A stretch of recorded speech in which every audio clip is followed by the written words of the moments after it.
We've used truth table techniques to assess the validity of arguments, to check to see whether they're valid or invalid.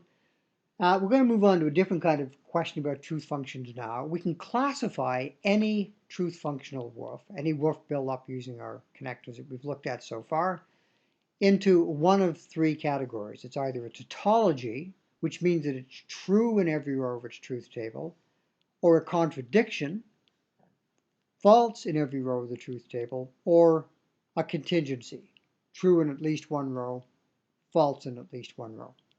For example, P or not P is a tautology. Obviously, if you construct the truth table, it's going to come out true. Not A and A is a contradiction. It'll come out false in every row.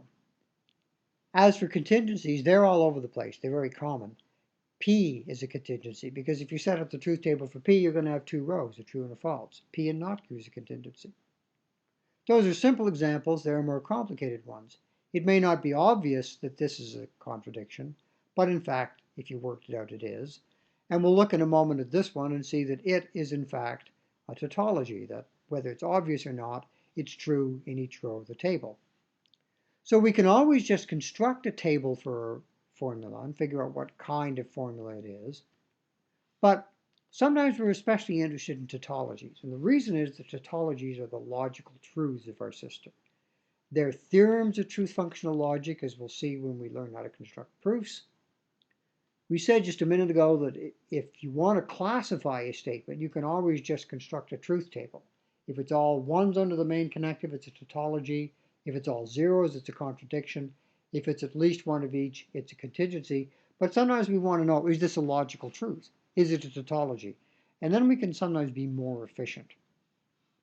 What we do is we try to construct a row where the well-formed formula is false. We try to refute the claim that it's a tautology. Let's see how this works. Here's our example from a moment ago. Is this a tautology or not? Well, here's the formula. We can try to show that it's not a tautology. That is to say, we can try to see if there's a row where the formula comes out false. For that to happen, the antecedent has to be true and the consequent false, but that gives us a truth value over here on the left. True antecedent means P is true. So we've accomplished this part of our goal, but if P is true, whatever happens to Q, Q arrow P is also going to be true. We were unable to find a case where the sentence comes out false. This is a tautology. So that's pretty simple, but here's a more complicated case. Here what we have is something that says that A and B or C is the same as A and B or A and C. It's a distribution principle. It says that these two sides have the same truth value. Do they always have the same truth value? Is this a tautology? Well, if not, then we'd be able to find a row where this side's true and this side's false, or else where this side's false and this side's true. So that's what we're going to look for. Can we do that? We stated our goals down here. We'll do our work underneath the goals, but we may need to look at both cases. Well, in the first case, on the left side, we have an AND statement. For that AND statement to be true, both parts have to be true, so A in particular has to be true. And that means we can put at least one sentence letter in here. But this doesn't tell us very much yet, so let's keep thinking. Well, if this left side is going to be true, it's not enough for A to be true. B or C must be true, and there are three ways for that to happen. So there wasn't any way to get terribly efficient here. I've just listed the three ways that at least one of B and C can be true. In other words, the three ways that B or C can be true. But when we do that, and when we plug the values in, we find that we never get a zero over here. In each of these cases, one or both of the disjuncts is true. The OR statement is true. We don't have a zero anywhere. We don't have a counterexample yet to the claim that this is a tautology. But maybe if we keep going, we'll find one. Maybe if we look for a case where the left side is false and the right side true, things will turn out differently. So we have to keep going. Well, Now focus on the right side. For this or sentence to be true, at least one part has to be true, and so that means A has to be true. Because if A was false, this AND statement would be false, this AND statement would be false, and rather than having a true statement on the left side, we'd have a false one. So we've got a value here.